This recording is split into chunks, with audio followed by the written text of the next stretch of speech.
Thank you so much for joining us today. I know things are crazy at everyone's houses right now, and I appreciate you taking your time out of your day, probably during your sacred nap time, to join me on today's webinar, Tots and Touchscreens, Making Sense of Technology for Young Children.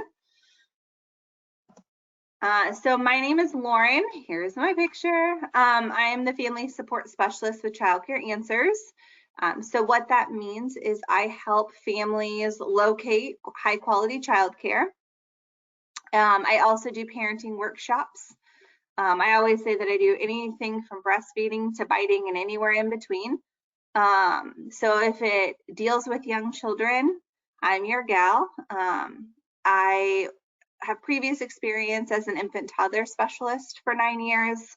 And my role really focuses on young children as well as children with special needs. I can help with that kindergarten transition, as well as I can provide one-on-one support. So if there is a specific developmental concern that you have about your child, a specific parenting concern, like potty training or challenging behaviors, things like that, then we can meet via Zoom and chat, or we can just kind of exchange some emails and I can provide you some resources. Additionally, if you're looking to join a parent support group or you want to know what resources are available in your community, I can point you in the right direction as well. So my email is on the screen, just laureng@childcareanswers.com, and then you'll get that follow-up email from me later today as well. You can also join Child Care Answers on Facebook. We post all of our parenting workshops and events on Facebook, so there's lots of stuff going on right now. Last night we just started a weekly series with a marriage and family therapist that talks about parent stress and parent needs during this time of COVID. So you can sign up and join us next Tuesday for that evening session, which is a really fantastic session, as well as we post lots of other things on there as well. And then we are live on YouTube now. So all of our webinars are being recorded and then they are placed on YouTube. So if you want to go back and re-watch this or watch some of our other webinars, they are all there. So children today are born into a world of digital devices. It's just kind of where we are, right? And with that comes a lot to navigate as a parent. So I'm sure that you've seen placed all over social media, all sorts of articles or posts about how awful technology is for your children. It's flooded with information about what parents should and should not do. And it's really just full of scare tactics. So here are a few that have popped up on my Facebook. Study shows screen time can reduce brain white matter growth in toddlers. I'm sure we've all seen that one. Others about how smartphone use affects teens' mental health, how there's negative effects of screen time with babies and toddlers that lead to shorter attention span or low empathy, and that it can delay speech and sleep. So there's a lot out there, and that's just 4 of them that really scare parents and provide a lot of shame for families. When we give our child technology, we have this kind of in the back of our head. So I think it's important to know, is technology really going to reduce the brain white matter in my toddler? Because if it is, I'm not going to give my toddler a screen. So is it really that bad? And there's a short answer and a long answer, right? If we stick our baby in a bouncy seat in front of the TV for 12 hours a day, yeah, probably not great, right? But giving my kid my phone during dinner time so that I can have a break and talk to my husband in peace and quiet is not going to reduce his brain white matter. Especially right now in these times of COVID, when we're all trying to navigate working from home, e-learning, entertaining our children, there's a lot of pressure on us. And I want you to kind of take away that parenting guilt. So 75% of parents say they feel pressured to be perfect. I know I feel like that as a parent. I have a 2-year-old and a 7-year-old. And the pressures are hard. 25% of families, which this has to be low, by the way, have second-guessed their decisions on a regular basis, and have had their decisions questioned by other parents, which is awful. So I really think that it's important as a parent, especially right now, to let go of that guilt. You're doing the best you can, and if your child's watching a couple extra episodes of Daniel Tiger, it is what it is. That's fine. At least they're learning how to go to the bathroom or how to close their eyes and think of something happy when they're getting a shot at the doctor. So luckily for us as parents is there are only few things in parenting that are an always and a never. Those things are like safe sleep, car seat safety, water safety. Technology isn't one of them. Technology isn't a all or nothing. It's up for parents to decide the best use of technology for their children and for their children specifically. Every child's different, so the needs of one may vary from the needs of the other. I know that I had views on screen time before I had my own kids, and I've definitely changed those views once I had them. So I think it's important that sometimes those views change day to day. And while my child is getting a lot of screen time now, a year from now, they might not be getting nearly as much as they're getting now, and that's okay. Screen time fluxes from day to day. So looking ahead at kind of what is out there that is good information and what the recommendations are, the American Academy of Pediatrics has said that what's most important is that parents be their child's media mentor. That means that teaching them how to use it as a tool to create, connect, and learn. That technology will be a part of our lives forever. And it's essential that we teach our children how to use it appropriately, that we understand that we need to place limits on its use, and that we need to show them how much they can learn from technology. So technology isn't bad. We just need to show them how to use it appropriately and place limits on it. There is so much at our fingertips when it comes to technology, and it can be such a great tool in parenting and in learning. So the long time recommendations of no screens before 2 rule is out. So according to the American Academy of Pediatrics, this is their recommendations on a typical day for screen time for young children. Obviously, COVID life is different than normal life. So COVID life is going to look different, and that's okay. So their recommendations for children under 18 months is that no screens are best, with the exception of live video chat with family and friends. So FaceTiming, looking at videos of family, that sort of thing is totally fine for children under 18 months. If the TV is on and they're watching a little bit of it, totally fine. If right now you need to try to get them to sit still and watch Daniel Tiger, that's totally fine too.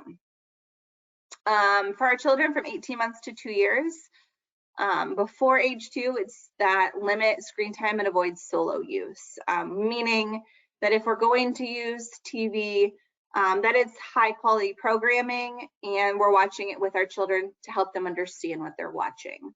An example of this is my 2-year-old was scared that there was a monster in her closet because we watched the movie Monsters, Inc. So helping her understand that monsters aren't real, what you saw on TV is pretend, which is hard for a 2-year-old to understand, but helping them build connections. Additionally, she loves watching Mickey Mouse Clubhouse, and so there's a lot of interaction that happens on that show. So as I'm sitting next to her and I'm working on my computer and she's watching an episode, I might repeat back some of the things that she's hearing on the show. If Mickey says, like, let's count to 3, then I might say, oh, Mickey said count to 3, let's count together, 1, 2, 3, so that there's some engagement as we watch. Our preschool age children, American Academy of Pediatrics is recommending that screen time be limited to about an hour a day, which is 100% unrealistic for working families right now. But again, these are typical recommendations outside of COVID.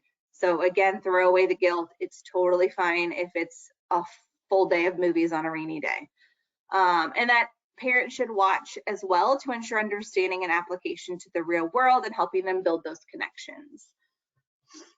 And it's okay if you're not watching every second of it, but you're knowing what they're watching. And then children over 6 is to place consistent limits on the time spent and the types of media that they're using.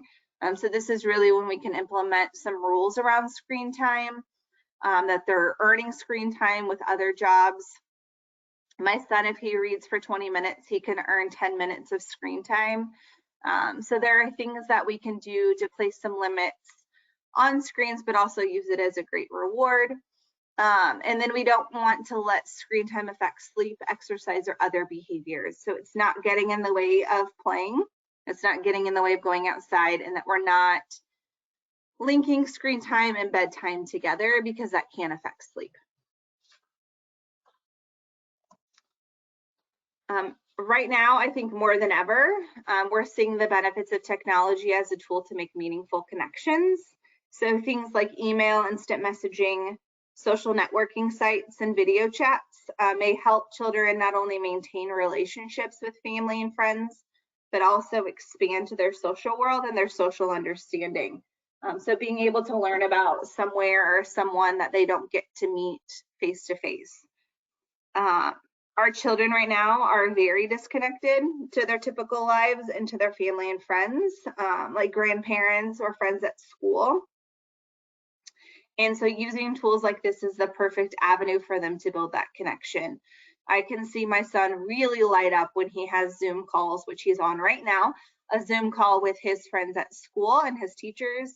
He's doing karate via Zoom, and those are opportunities for him to still feel very connected to his normal life in these crazy times.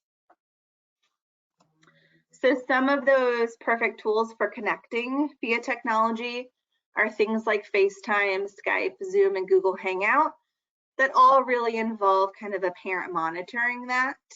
There's also Facebook Messenger Kids, which I was skeptical about at first because I just didn't know about it. My son started using it, and it is a fantastic tool. In order for children to be able to talk to one another, their parents have to basically give them permission to communicate. So each parent has to give a code to say, yes, these two children can communicate with each other and talk to each other. The iPad may ring 28 times during dinner when Charlie's friends are trying to talk to him and try to send him a message or call him on Messenger Kids. We just put it on Do Not Disturb, and it is what it is. It's part of them learning how to use tools like this appropriately. So we talked to him about, if they didn't answer the first time, you can't just keep trying. They'll see that you missed a call, and they'll call you back when they're available. No, you can't call your friends at 6:30 in the morning. So we're teaching him right now at almost 7 how to begin to use technology appropriately. So Facebook Messenger Kids is a great tool, especially for your school agers, to be able to still kind of connect with their friends. This is a picture of my son on a Zoom meeting with his class. They do class Zoom meetings, and then they also do Zoom meetings for their reading groups. And then currently he has karate lessons several times a week on Zoom as well. There's also email, and then good old-fashioned snail mail to be able to send messages. I know right now as well, there are a lot of things that are getting canceled, like sporting events, sports classes, and birthday parties. So using tools like Google Hangout and Zoom can give children the opportunity to still have a birthday party or to still connect with their friends and family and loved ones, but in a safe way. And then there are a lot of great Facebook Lives happening right now. The Wonder Lab, which is a STEM museum in Bloomington. Every day they're doing all of their programming via Facebook Live. And it's several times a day, every single day, that they're doing science experiments for different ages. The Cincinnati Zoo is doing Facebook Lives, and then there are several famous actors and actresses doing bedtime stories. Every night you can do story time with Dolly Parton. There's a lot of different ways that we can still connect and make use of all of the great technology tools that are out there, especially right now. So as we're looking at choosing quality programming, as you know, the AAP, American Academy of Pediatrics, said that television and screen time is okay as long as it's quality programming. But how do I know if what my child's watching is quality programming, which sometimes can be a challenge. So what we want to look for is something that's educational. And that doesn't mean that they're holding up a flashcard of the letter A and having them repeat it. But children are learning something from it, whether they're learning about emotions or the world around them or shapes, colors, ABCs, that they're getting something from it. You're not really getting anything from SpongeBob, but you're getting something from Daniel Tiger. It's enjoyable, obviously, that the kid wants to watch it, right? And it's engaging. And I think it's important that it's enjoyable for the parent as well. There are several shows that my kids want to watch, like Blippi. And you know Blippi, if you know Blippi, you know what I'm talking about. That I don't want to listen to Blippi. So I'm not going to turn Blippi on or allow you to watch Blippi when I'm trying to work next to you because I think Blippi is annoying. Caillou, we're not watching Caillou in my house because he's whiny and I don't like him. If you like Blippi and Caillou, you guys do you in your house, but that's just not happening in my house. My husband loves Peppa Pig. My kids don't love Peppa Pig as much as my husband does, but when it's his turn to choose what we watch in the evening, he chooses Peppa Pig because he finds it super engaging and funny. So you want to make sure that what you're finding, either getting something positive from it, but you also enjoy watching it too. So what can you do as the parent as you're choosing quality programming for your kids and as your kids are watching television?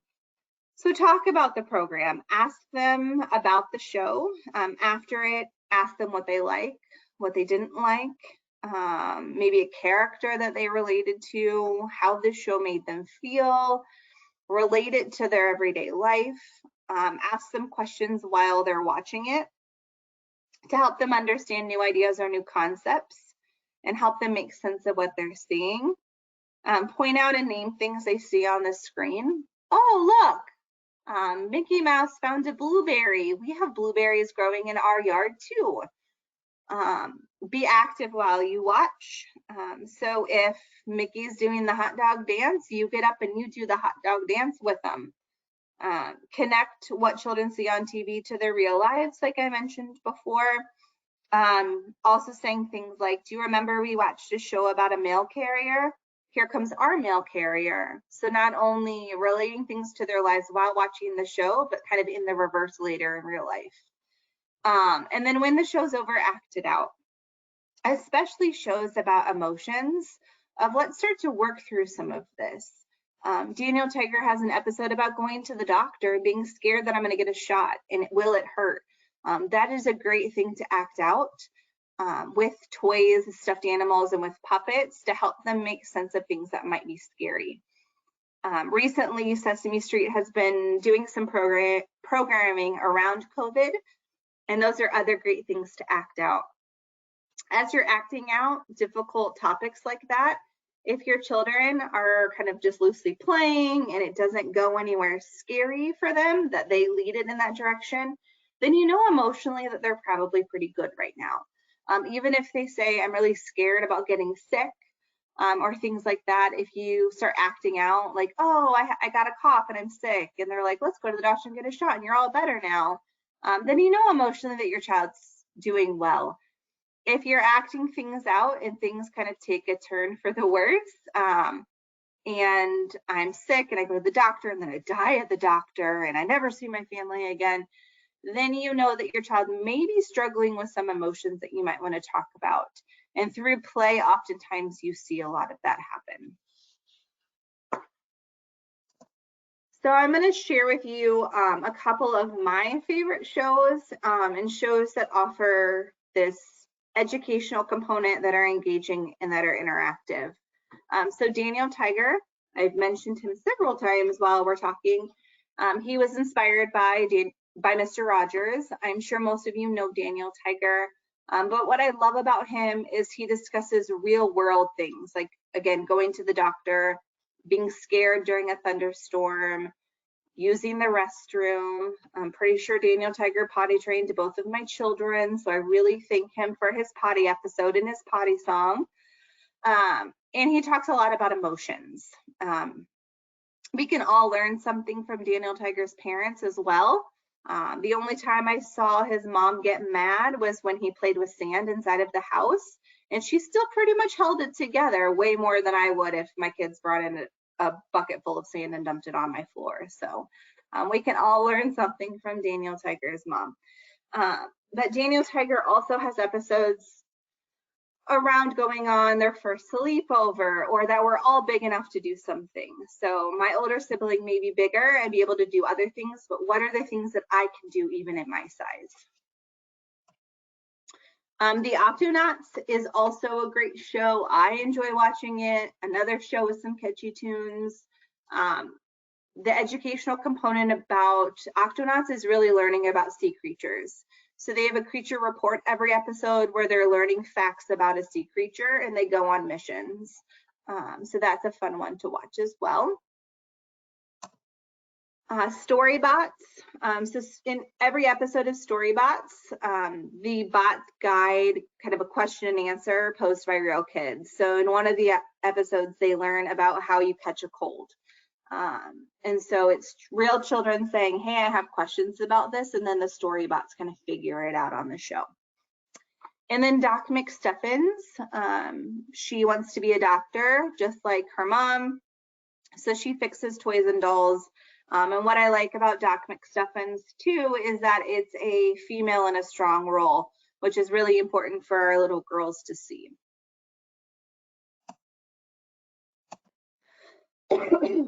Just in Time is one of those hidden gems. Not a lot of people know about it. It's only really available on Netflix, and it's a show out of Canada. And what I love about Justin is I really learned something and I enjoy watching it. He goes on his historical adventures. So he goes back in time and he goes to different places. So he goes to Russia and finds a Russian doll. He goes to London and visits the clock tower. He goes to the Pacific Islands and learns the haka dance. He celebrates Canada Day at home. So he goes on all of these world tours and learns about different things, which has sparked interest in my son kind of asking questions about the world around him that he just doesn't know exists yet. And so Just in Time is one that I'm always asking, can we watch Just in Time? Because I think it's a really neat, cute educational show. Wild Kratts is something that my son has been learning about more recently and been watching a lot of lately. He is 7. I think it's more appropriate for your older preschoolers or your school agers. But in this show, they go on adventures and learn about animals. So they encounter wild animals on these adventures and learn about them. Bluey and Peppa Pig are my husband's 2 favorites. They're kind of very similar-esque shows. What I like about them is you learn about sibling relationships and parent-child relationships in the show. Plus, it's funny. And there's a lot of humor that only adults get. So my husband cracks up watching these 2 shows, and my kids think he's crazy watching them because they don't understand the humor in them, but he sure understands the humor. So he made sure that I included both of these in there. Bluey is a relatively new show that as I was Googling what are some of the greatest shows out there right now, as we kind of have burned through all of our typical shows, Bluey is one that was showing up everywhere. And it's available on Disney Plus is the main place to get that. And if you don't have Disney Plus, get it. It's super cheap and it's chock full of movies and shows. You will thank me later. So those are my favorite TV shows and programming on TV. So we're going to switch now to apps and choosing quality software. So as we're looking at deciding, is this app something that I want my children utilizing?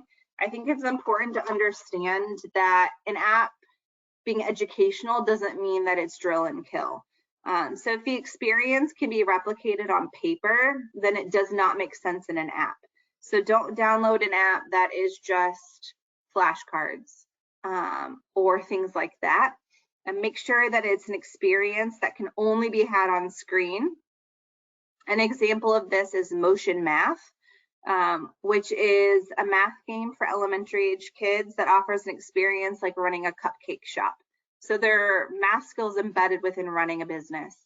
And so I'll share some of my favorite apps that have this educational component while still being creative in nature. It should also be open and play-based, something that's just fun. They can use their imaginations. It's a toy as opposed to a game. Also, don't underestimate the power of a good story. Book reading apps that read stories to children or have the ability for them to read and then click words that they don't know and it'll tell them what it is are a great use of technology. Epic is an app that my son is using for school right now that is free for education staff to utilize during this time. And it is a great tool, has tons and tons and tons of books that can either be read to them or they can read, and it deciphers reading level and how long a book should take for someone to read. And then always watch out for ads and add-ons. The other day, my daughter was watching Blippi on my husband's phone and ordered a movie for $20 off of Amazon Prime. So always make sure that you are aware of what they're watching. I think that's really important. And block those add-ons if you can. So NAAE, which is the National Association for the Education of Young Children, has basically put a stance on technology, that technology is a great tool. They don't say no to technology, they say yes, use it, and it can be an awesome way of learning. So allow them to explore it, but within the context of a human. So you're kind of the co-player or mediator of the shared experience on the screen. So YouTube is a great online tool. It is full of really great information and full of really terrible information. So my advice on YouTube is that it should always be monitored 100% of the time. So while I'll put my phone on guided access and allow my child to play a game or watch a show on my phone, I will not allow them to have access to YouTube while I'm away. Because YouTube is one of those things that spirals into something else. So once you start something that is appropriate, another video may pop up that is not appropriate. And you can look up way too many things on YouTube. But if it's done together, it can be pretty awesome. So here are some of my favorite YouTube channels. Mark Rober is a previous NASA scientist and an electrical and mechanical engineer. And so what he creates, he kind of shares the experience of creating on his videos. And my son is obsessed with him. He is a brilliant, brilliant man. And so he has created things like the world's largest squirt gun. And he talks to you about how he created it and in a way that our brains would have never even thought to create it that way. Cosmic Kids is a yoga page for kids, and it's a really great brain break for them. TED Ed is exactly what you think it is. It's TED Talks, but for kids. So while you're on your TED Talk, your kids could be on one as well. Backyard Scientist is a guy who does chemistry in his backyard. And thanks to him, my son wants to have a molten metal area where he can like melt pewter and make things. And I'm trying to explain to him that like he's not a chemist and he can't do that, but you know, we're still figuring that out. Minute Physics are very short physics clips. Dance Parent 101 are online dance classes. My daughter loves it. I do them alongside of her, and it's a pretty big workout for me as well. Jack Hartman and Mother Goose Club are both kids songs and nursery rhymes. Go Noodle is on YouTube, but it's also an app that I have listed in our apps that I'll show in a second. And it's another one kind of like Cosmic Kids, but it's more for dancing. And they have their own songs that they've created. So they've recreated a lot of our favorite songs like Bye Bye Bye and things like that from NSYNC. But they've created songs that are catchy and educational. They have one called Banana Banana Meatball, which is about rhyming and patterns. They have others about kind of taking brain breaks and things like that. So Go Noodle is a great tool. The Brain Scoop are just little video clips to learn about things. Same with How It's Made and the Smithsonian Channel. And then Houston Zoo is probably the most popular zoo on YouTube that has tons and tons of videos about all of their animals. And you don't have to write this down because it's in the handout that you can download. But these are all the ones that I feel safe allowing my kids to watch, and I enjoy watching them alongside of them. So with talking about YouTube comes talking about setting limits and parental control. So I think it's important to set limits and timers. There are things built into iPhones and iPads and tablets that allow you to shut it off after a certain amount of time. But also a good old-fashioned timer works as well. So yep, if you read, you can earn 10 minutes of screen time. I'm going to set a timer, and when the timer goes off, we're all done. My 2-year-old has a hard time transitioning from watching a screen to moving on to something else. So timers work really well as kind of a visual or something for her to listen to and know that her time is up and she needs to transition. It can be something that's a great earned reward. It can also be a consequence for bad behavior, is that you lose screen time as well. You can set parental controls like guided access and passwords, which I highly recommend. Guided access, if you're not familiar with it, is basically clicking on an iPhone, the power button 3 times, and it basically makes it so that your child can only stay on the screen that they're on, so that they can't get off and open something else. And then you utilize those parental control apps or add-ons that you can find that kind of monitor things for you. Additionally, like I mentioned, the guided access with screen time and passwords, but in-app purchase restrictions, which we learned the hard way on the Prime app, Prime Video app, to set those in-app purchase restrictions. That does require a password so that they're not spending $1,000 to earn extra coins on a game. And then airplane mode is another tool to basically turn the internet off so that they can utilize a game but not be able to get into something they shouldn't get into because they don't have access to the internet. On internet-based things like YouTube, and once they do start surfing the internet, there are things built into the Google searches in Chrome, like block site and safe search, that you can basically put blacklist or keyword filters in so that they can't search for things. And that's probably something that you'll utilize as they get older, and not necessarily for your early childhood children or your young school agers. Also, there's a lot of social media monitoring apps because there's a lot out there. You don't really need to monitor Facebook Messenger Kids because it kind of does it for you by setting up the passwords. But once they do have their own social media as they're older, which I recommend waiting on that, there are monitoring services as well. There are things that you can install within your router and in a firewall to block specific websites and keywords. And then there's email filtering, which alerts you if certain words have been used in an email, so that you're kind of aware of what your children are doing. And there's also mirroring sites. So whatever email gets sent to someone will get a kind of a copy sent to you. And my kids are not going to be very happy when they get older because their dad is in technology, so he knows all about all of these, so he'll have them on lockdown. So as we kind of transition, I want to talk about my favorite apps. So these are some apps that my kids love. My very favorite app for young children is the Breathe, Think, Do app by Sesame Street.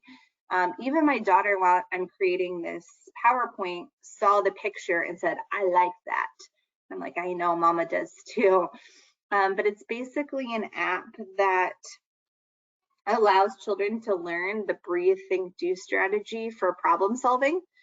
So this monster comes up to a problem, like being able to put on their shoes and is struggling.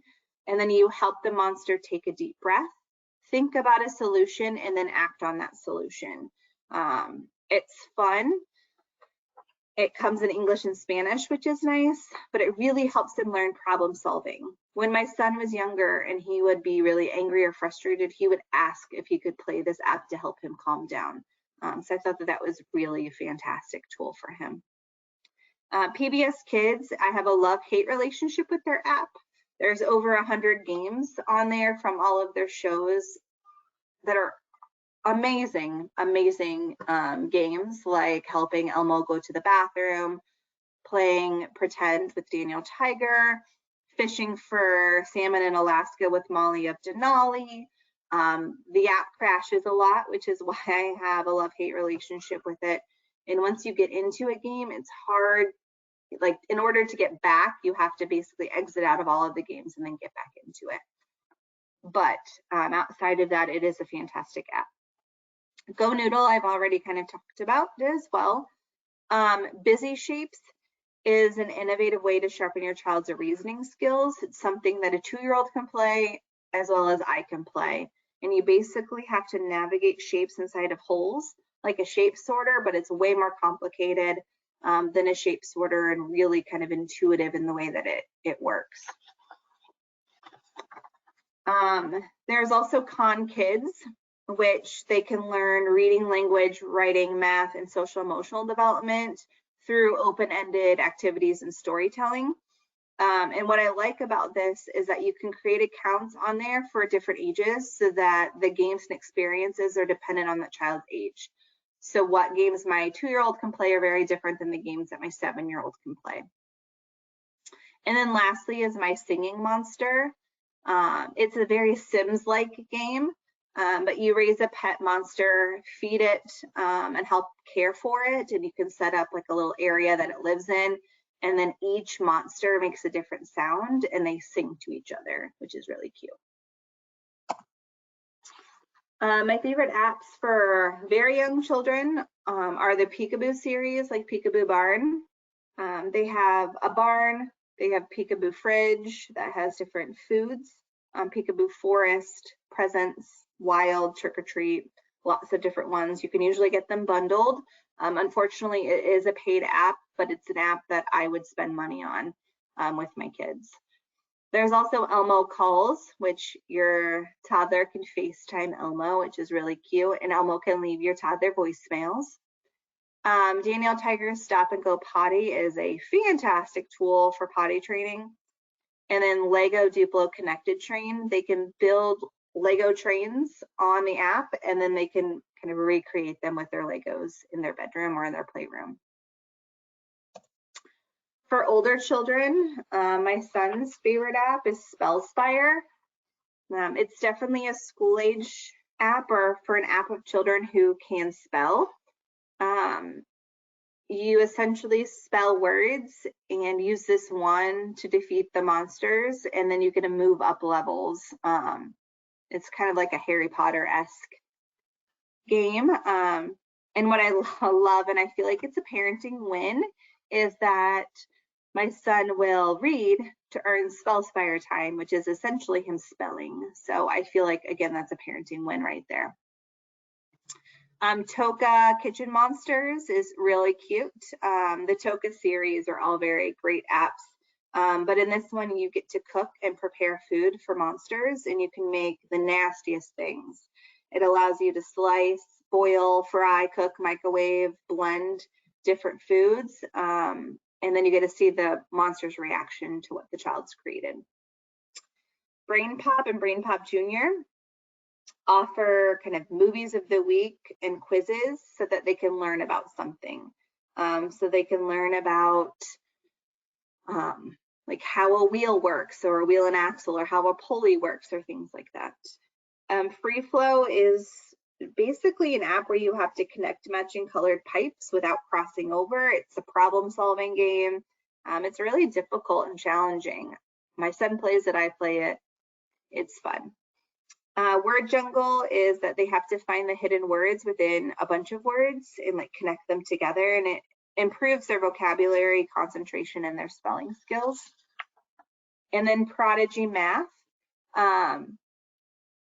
is a math game where kids can earn prizes and go on quests. And they can also play with their friends. So if other kids in their class are playing Prodigy Math, then they can go on missions and quests together, and they have to basically do math problems in order to advance. A great tool for monitoring media is Common Sense Media. So Common Sense Media is a website where you can go. You do not have to become a member. It is a bilingual site, and you can search movie, TV show, books, apps, all sorts of things. It'll tell you a rating on what the common sense age says, as well as what parents are saying, because sometimes it does differ, and what kids say, and it'll provide reviews. I always take everything on Common Sense Media with a grain of salt. I find that there's a lot of parents that are very, very conservative about their children's media use.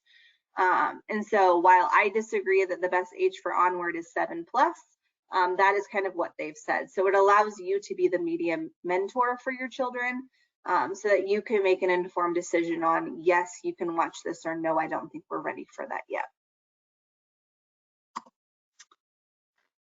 Also, as we're thinking about screen time, I think it's important to talk about balance. So again, the American Academy of Pediatrics has basically said, like, screens are okay. Screens can be a powerful tool, but we need to balance it. So providing physical or outdoor play daily is essential.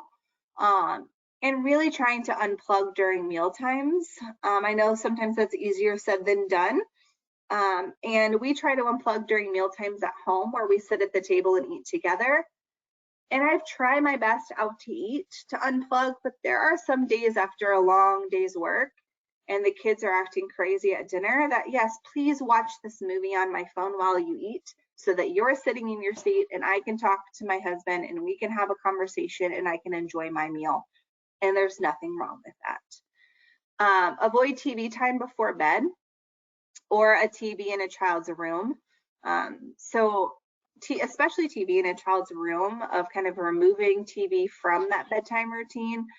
And if you're gonna watch TV in the evenings, of breaking it up with a bath and a book before bed, so that you're not transitioning right from TV to bedtime. Because TV right before bed can lead to bad dreams, because it overstimulates the brain in that regard. Know what your child's watching and be present. Be a good screen time model. So putting our phones away and not constantly being tied to devices, which is so hard. But it really breaks my heart when my child calls me out and basically says, hey mom, can you pay attention to me? Or hey mom, can you put your phone away? Okay, I'm sorry. And then there's going to be ebbs and flow in screen time use, and that's okay. We're in a flow right now, and there will be an ebb later. And on rainy days, we're gonna watch more while I'm trying to work than on a nice day where I can work on the porch and you can play outside. And then follow us on social media so that you can become aware of more webinars like this that will be coming up. We're gonna try offering webinars weekly so that parents have access to those tools while you're at home, and still getting kind of that information and accessibility to other adults as well.